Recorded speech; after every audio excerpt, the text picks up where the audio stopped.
the average person who's watching, let's say, 4.5 hours of television per day, which is the average figure, which is hard to even imagine people watching that much. That means half the population is watching more than 4.5 hours per day. But the average person is living in an information environment, which is really strange environment. And it's a gigantic changeover from the way the world used to be. And I can remember when I was a child, for example, I lived in a suburb. Well, it was actually kind of rural to begin with. Then it turned into a suburb later on. But it was pre-television. And I can remember coming home and having nothing to do. And so I'd play with the dog, or I'd go out in the backyard. And eventually I would sink into a kind of a boredom, you might say, or a sort of like nothing to do. And so that bottom space of nothing to do was in some ways the root of creativity, because it's from there that you say, well, I'm going to do something now.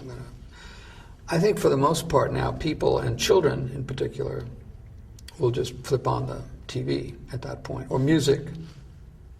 And once you flip on the TV, then what you're experiencing is light going into your eyes and into your brain in the form of images. The images are moving very, very rapidly, and they're changing very rapidly. You may see 20 or 30 edits in an average minute of television viewing, so the information is constantly changing. There's been a lot of research on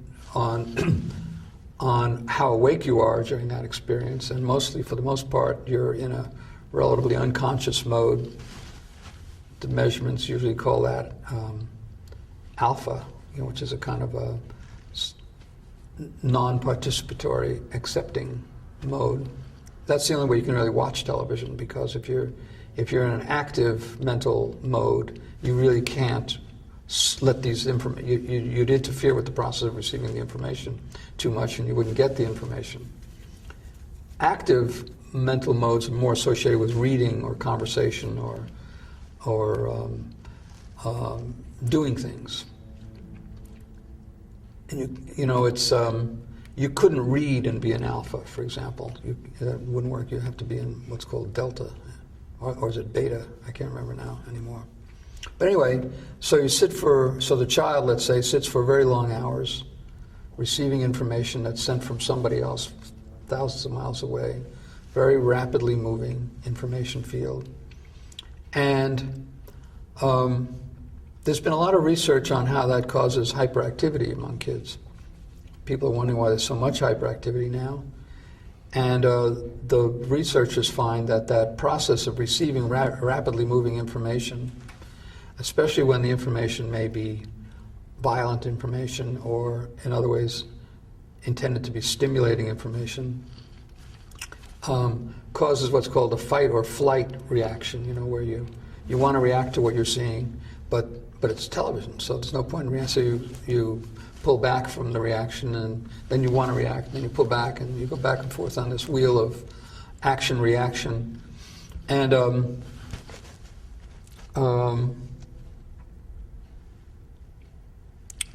when the set goes off, then there's this wild bursting out of sort of kinetic energy that has been.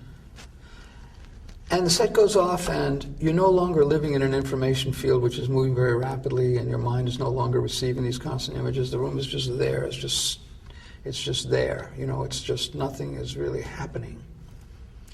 And I think there's a sense of kind of real desire to get back up to speed, you might say. A lot of people talk about television viewing as a drug, and they like to think of it in terms of it being Valium. But I really think it's speed, because what happens is you're pacified when you're viewing it, although your nervous system is reacting back and forth. But when the thing goes off, your nervous system is still reacting, but the information field has stopped. And so in some ways you have to get your system back up to speed. So then you go outside, let's say, and all the cars are moving fast, or you've got a Walkman on, and that's speeding you up. Or if you go out into nature, though, if you go out onto nature, it's barely happening at all. You know, it's very hard to experience grass growing, or to see the interactions of nature if your whole internal system has been sped up. So I think that for a lot of kids that becomes a very uncomfortable experience, and so they sort of have to get back up to speed and back to the machines, back to speed, and so TV set goes back on, and it's used in that way as a kind of drug. So I think what's happening is that television viewing for children, and I think to some degree for adults, is a training for more hyperactive lifestyles and hyperactive informational systems, and for speeding up the nervous system and speeding up. It actually pacifies the mind, but it speeds up the desire to do something else. Have you seen?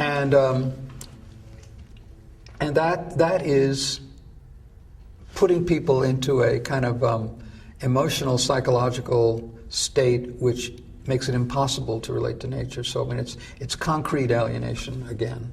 It's internal alienation.